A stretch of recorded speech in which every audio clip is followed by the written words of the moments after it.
Engineer Dr. Lee Biwa.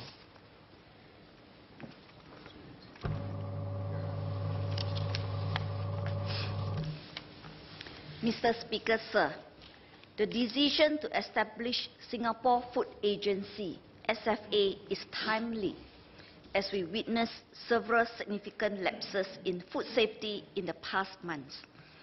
With large-scale food poisoning cases, including one fatal case, and with undesirable foreign items discovered in pre-packed food, Singaporeans cannot help but wonder if our eateries and relevant government agencies are getting things right in food hygiene management. Are F&B staff overworked, resulting in lapses in food handling hygiene? Or are they not receiving adequate training? These are common concerns that people would raise when they see yet another news report concerning food safety lapses. In truth, the food landscape in Singapore and around the world is evolving rapidly. Globalization and new business models have made food supply chains more complex than ever. International brand names are setting up restaurants on our sunny island, and they are also flying in raw ingredients from overseas. Climate changes and disasters disrupt the supply of food ingredients, pressurizing businesses to turn to alternative sources. Perhaps the pressure to deliver under disruption may have compromised some safety procedures. Domestically, more young people are turning to entrepreneurship and considering Singaporeans' passion for food. It is not surprising that cafes and eateries are popular business choices.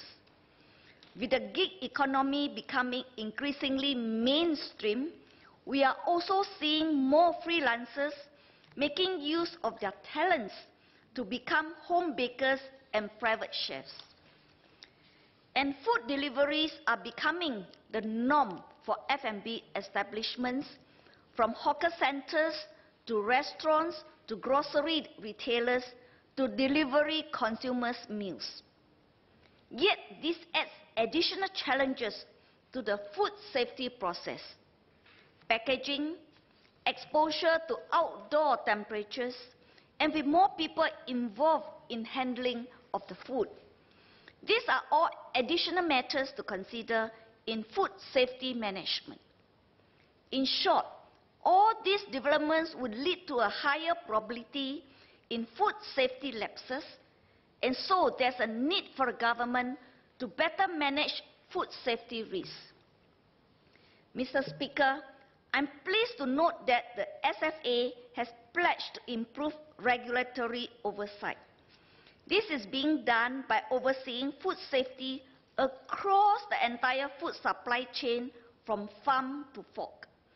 The SFA has promised to harmonize regulatory and enforcement processes.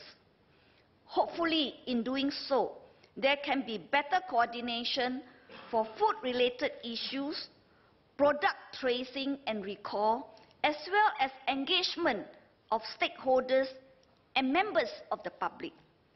In the meantime, SFA will require adequate manpower and resources to implement such a large-scale process. Will SFA be hiring more people? What kind of training will be given? How will technology be applicable to make the process more efficient? Meanwhile, I do not think it is practical to rely on SFA to manage every aspect of food safety for all F&B services and businesses. The onus is on business owners to provide their customers with meals that are safe to consume. I hope the newly established SFA will work closely with these businesses, including freelancers, to provide them with the education and resources they would require, staying abreast with food safety management requirements. In fact, perhaps it would be timely to review the mandatory basic food hygiene courses that food handlers are required to undergo. And the frequency of the mandatory refresher course could be increased as well. We are fortunate that our country is free from natural disasters due to our prime location. Nevertheless, that does not absolve us from being at the mercy of natural disasters and disease outbreaks that hit other countries. Most of our food products are imported from other countries. We get hit by whatever shortages and price hikes that impact on our exporters. With the world climate becoming increasingly unpredictable, it is sensible of SFA to consider food security among its priorities.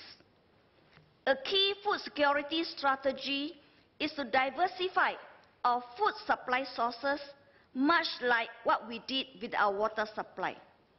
With the new powers that the SFA will get through this bill, they will be able to impose diversification requirements on food importers via licensing conditions.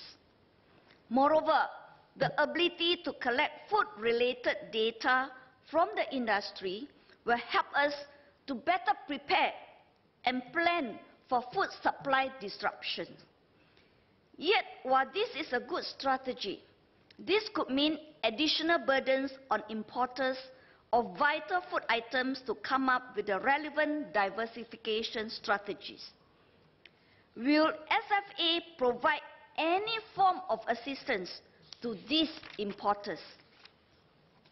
I understand that AVA has helped to organize overseas food sourcing trips and match importers to suppliers. Will SFA continue this and possibly even enhance it? Creating our own supply of food is another vital aspect of food security.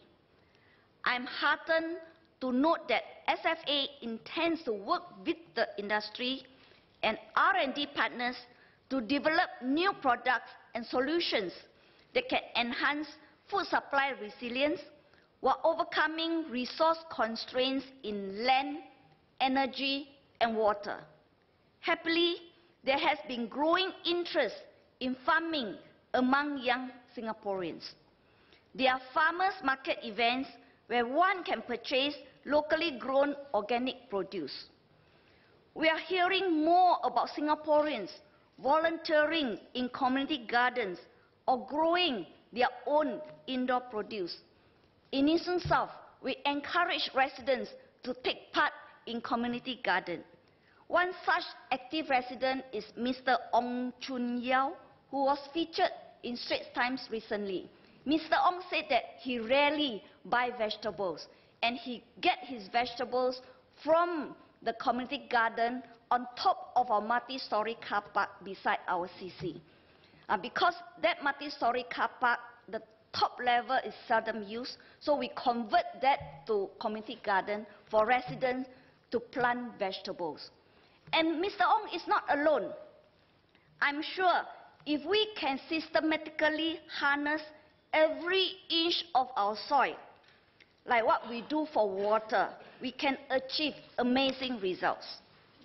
Mr. Speaker, by envisioning Singapore as an agri-food hub that exports sustainable urban food solutions to cities around the world, the SFA had demonstrated foresight.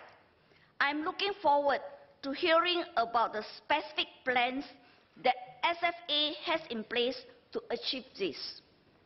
We will need to have the relevant talent for sure, and I trust that SFA will be working with educational institutions to open up new education pathways for those who are interested in food science, agriculture, and other relevant disciplines.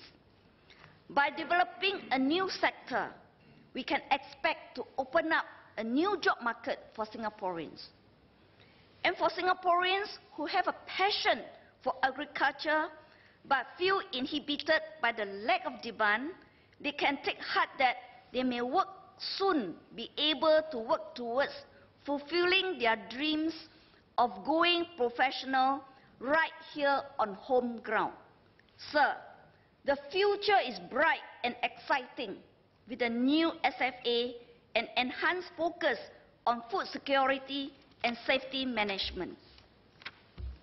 We can look forward to better safety protocols with regards to our food and opportunities to grow our capabilities and expand our relevance in the global market. In Chinese, please. 最近食物中毒事件不少，邻国又说要限制食物供应，这时候成立新加坡食品局再贴切不过。食品行业面对巨大的改变，从送餐服务的普及到全球暖化等，食品局必须彻底审视整个行业，看如何改善我们的食物安全和供应链。很高兴食品局将努力突破我们的地域局限，发展城市农耕，并让新加坡在城市农耕方面成为全球的领导者。希望食品局能开展这方面的课程，为新加坡人开辟新的职业选择。I support the bill.